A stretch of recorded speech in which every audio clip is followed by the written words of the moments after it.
O governo Bolsonaro vai mandar uma medida provisória para criar o chamado Auxílio Brasil. Ele não vai exatamente substituir o Bolsa Família, mas ele vai agregar outros programas sociais, fazendo o gasto praticamente dobrar.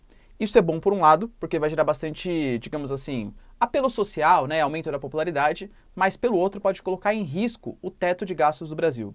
Será que é uma boa? Será que não é? Se você quer entender um pouco mais sobre o assunto e muito mais sobre geografia, geopolítica, atualidades, polêmicas, notícias, enfim, tudo para você se manter sempre bem atualizado e entender esse mundão, já se inscreve no canal, deixa seu like e compartilha esse vídeo, que eu, professor Ricardo, conto muito com a sua ajuda. Não esquece também, galera, a plataforma completinha de geografia e atualidades para você pré-vestibulando e concurseiro, link na descrição. Tamo junto, pessoal? Vamos lá, hein?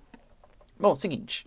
Como eu falei para vocês então, né, na introdução do vídeo, vai ser mandado a partir de uma medida provisória, e olha que interessante, né? A gente tem três jeitos ali de criar, mudar, enfim, né, uma lei, que seria através de um PL, um projeto de lei, que tem que ser aprovado pelo Congresso, pela Câmara e pelo Senado por maioria simples. Você tem a medida provisória, que é o Poder Executivo que vai lá e cria, sem passar pelo Congresso nem nada, só que não pode alterar grandes coisas, não pode ser uma grande mudança. E também tem um prazo, aí se o Congresso não votar, simplesmente deixa de valer aquela lei, ou através de uma PEC, que é um projeto de emenda constitucional, que é quando existe já alguma coisa na Constituição que fale sobre o assunto, e aí você precisa mudar essa regra, né? Ou seja, você vai alterar uma coisa que já foi votada por pessoas no passado. Essa PEC, ela tem que ter 2/3 da Câmara e 2/3 do Senado e tem que ser aprovada duas vezes, tá? Em duas votações distintas, diferentes. Que nem foi a PEC da reforma da Previdência, por exemplo, né? Uma coisa que já falava na nossa Constituição. Isso vai ser a partir de uma medida provisória, ou seja, ele vai editar, já vai começar a valer. Só que o Congresso tem que votar, obviamente, e aprovar essas mudanças, né? Como que vai ser essa questão? Ainda não foi exatamente muito bem explicado, né? Não foi muito bem colocado pra gente, mas o que a gente tem por cima? O Bolsa Família hoje, ele agrega, né, ele ajuda mais ou menos aí através de 30 bilhões de reais anuais. Esse valor, muito possivelmente, ele vai subir para 50 bilhões ou até 60 bilhões de reais, ou seja, praticamente dobrar os gastos. Hoje o Bolsa Família ele paga mais ou menos ali em média R$ 192, e com esse Auxílio Brasil, o auxílio ele pode ir para R$ 300, ou seja, vai aumentar em 50% quase, ou para R$ 400. Existem duas alas hoje na política brasileira, né, dentro do governo Bolsonaro. A ala um pouco mais política, que sabe da importância. A gente percebe, por exemplo, que o Bolsonaro está perdendo apoio popular, pelo menos as pesquisas indicam isso, né? Por exemplo, nesse momento, ele perderia as eleições em 2022 e sabe que um programa social como, por exemplo, o Auxílio Brasil, que é o que vai ser criado, ajudaria bastante na sua popularidade. A gente sabe que, geralmente, quando você ajuda financeiramente os mais pobres, a popularidade sobe. Inclusive, ele viu isso, ele já sentiu isso no seu governo durante o auxílio emergencial. Pô, ele estava com uma queda de popularidade, liberou o auxílio emergencial, subiu a sua popularidade.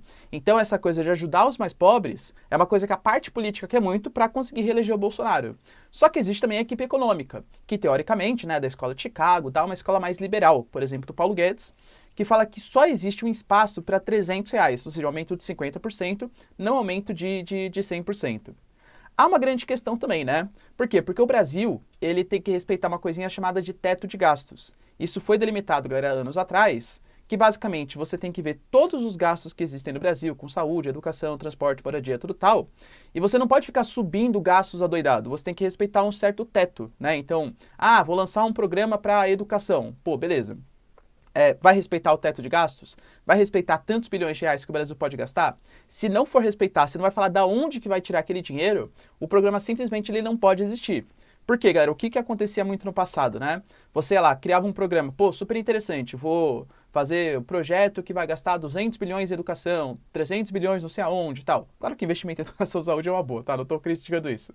Mas se você não explica da onde que vem necessariamente esse dinheiro, o que pode acontecer? Vamos falar que o orçamento que o Brasil tem são 800 bilhões. Só que todos os programas que você criou deu, sei lá, 1 trilhão de reais, por exemplo. Então, existem bilhões aí que não estão sendo justificados. Como que o Brasil vai conseguir pagar essa dívida? Ele pode, por exemplo, essa diferença, né? Pode pegar dinheiro emprestado com empresas estatais, que são as chamadas pedaladas fiscais, né? O que, aliás, até comprometeu ali foi o motivo do impeachment da Dilma. Ou então o Brasil pode emitir dívida. Fala assim, ó, eu tenho que pagar 200 bilhões, não sei de onde tirar. Então ele vai lá, emite dívida, basicamente está liberando mais crédito no mercado, está se endividando. Quando você libera mais dinheiro no mercado, isso gera inflação. Ou seja, na prática, você está socializando as perdas. Eu não tenho de onde pagar, eu vou emitir dívida, gerar inflação e todo mundo vai pagar um pouquinho, perdendo o valor dessa moeda. Então, para tornar o Brasil um pouco mais responsável do ponto de vista fiscal, foi definido esse teto de gastos. Esse Auxílio Brasil há o grande risco de ele não respeitar o teto de gastos, o que, de novo, poderia ser motivo para um crime de responsabilidade, que é fato, né, para impeachment. Então, o governo Bolsonaro está vendo duas áreas da onde pode tirar esse recurso, né, onde pode reduzir. Um que não vai ser feito, com toda certeza, eu já vou explicar para vocês o porquê, e o outro que muito possivelmente é o que vai rolar. Existe uma coisa chamada de precatórios. O que são os precatórios? É o dinheiro que o governo está devendo para empresas, população, etc., por, sei lá, perdeu brigas judiciais. Esses precatórios, eles têm vários que estão vencendo nesse momento. Então, o governo federal vai ter que pegar um dinheiro que ele tem e para pagar essa dívida. O que o Paulo Guedes está colocando, né? Devo, não nego, pago quando puder. Uma possibilidade de parcelamento ou adiamento desses precatórios. Ou seja, eu não vou pagar nesse momento porque não tenho dinheiro, eu quero criar o Auxílio Brasil para aumentar a popularidade do Bolsonaro. Um dia eu pago esses precatórios, ou seja, um parcelamento ou até um adiamento. E até mesmo criar como se fosse uma espécie de fundo das privatizações. Algumas privatizações aparentemente estão indo um pouco mais para frente, né? Eletrobras, os Correios, tal, pode ser que role, aparentemente vai rolar, principalmente dos Correios, da Eletrobras meio mais ou menos, né? Mas enfim, e vai gerar um fundo para o Brasil.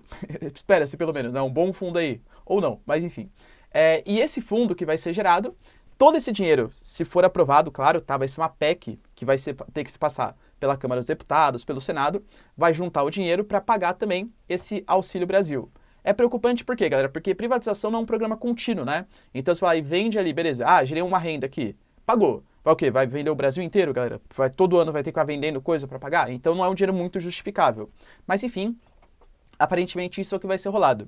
O que poderia ser tirado também? As chamadas emendas parlamentares. Galera, todo ano a gente tem um repasse de verbas do governo executivo, ou seja, do presidente, para deputados e para senadores, para eles fazer o que eles bem entenderem, né? Então, como se eles fossem uma espécie de poder executivo. Então, eu vou liberar uma emenda, sei lá, para melhorar a circulação viária nesse espaço. O deputado pega esse dinheiro do poder executivo e executa, geralmente na sua zona eleitoral, né? A gente sabe que ano que vem é ano de eleição. Deputado estadual, deputado federal, senadores, né, principalmente. E as emendas parlamentares, elas são amplamente liberadas durante o ano eleitoral, porque é a época que o deputado vai pegar esse dinheiro e fazer um programa social, colocar o seu nomezinho em alguma obra que vai ser feita, e obviamente isso vai aumentar bastante a popularidade para ele conseguir ser reeleito. A gente sabe que o Bolsonaro está na mão do chamado Centrão, né? Está chamado na mão do Congresso. Então, dificilmente, vou falar assim para vocês, impossível, que vai reduzir a verba das emendas parlamentares que seriam liberadas para os deputados e senadores em ano de eleição, 2022, só para fazer o Auxílio Brasil. Ou seja, a primeira fase é muito mais cabível, digamos assim, tá bom? É um ponto positivo, tá? De fato, eu acho que é bem legal a criação desse Auxílio Brasil. Praticamente todos os países, né, que tem uma democracia, uma civilização, inclusive, galera, essa distribuição de renda sem ser através da criação de uma estatal, tal, enfim, é até um programa liberal, né? O Milton Friedman, por exemplo, ele foi um dos pensadores do chamado Bolsa Família. O Estado ele faz uma espécie de imposto negativo, ele vai dar dinheiro para a mão das pessoas, para as pessoas gastarem na iniciativa privada, consumirem, porque aí, imagina, né? Se o pobre ele passa a consumir, a empresa está gerando venda, está tendo lucro, está gerando contratações, a economia ela começa a ficar mais dinâmica. Muitos analistas, muitos economistas, inclusive, falam que o Bolsa Família e talvez o Auxílio Brasil agora, né, para essa camada mais pobre, nem seja um gasto do governo federal, na verdade seja um investimento do governo federal para conseguir movimentar a economia, geração de emprego, etc. A grande questão é que tem que respeitar o limite de teto de gastos. E aí, de novo, né? Pessoal, entendi. Então a gente vai ter que tirar dinheiro da educação, da saúde. De verdade, galera, vocês acham que não há espaço em outros locais para você tirar dinheiro daí? E se a gente fizesse, por exemplo, cancelasse uma série de renúncias fiscais que custam aos cofres públicos brasileiros centenas de bilhões de reais? Será que não seria uma boa fazer as empresas voltarem a pagar os impostos, que deixou de ser pago por lobby, por pressão política no Congresso e na Câmara e no Senado, por exemplo? Ou a questão do fundão eleitoral. Galera, para 5,7 bi, talvez o Bolsonaro vete para 4 bi, sendo que era 2 bi. Ele pode ficar em 800 milhões. Por que tem que colocar em 4 bilhões? Será que não seria um dinheiro interessante para a gente tirar e colocar ali? todos esses auxílios, esses super salários que existem, na esfera federal principalmente, né, ou no Poder Judiciário, no Poder Executivo, isso não poderia ser cortado para sustentar esses auxílios? Então, cuidado, né? A gente pode fugir do teto de gastos, mas a culpa com certeza não vai ser do Auxílio Brasil que vai ser criado, e sim dos outros gastos que com certeza não vão ser cortados, infelizmente, por parte da nossa classe política.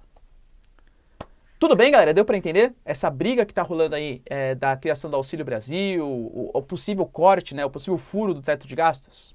Se vocês entenderam e concordam comigo, deixa aí nos comentários, quero saber a sua opinião, se é bom ou não a criação desse Auxílio Brasil. No mais, galera, espero que vocês tenham curtido o vídeo. Tamo junto e tchau, tchau.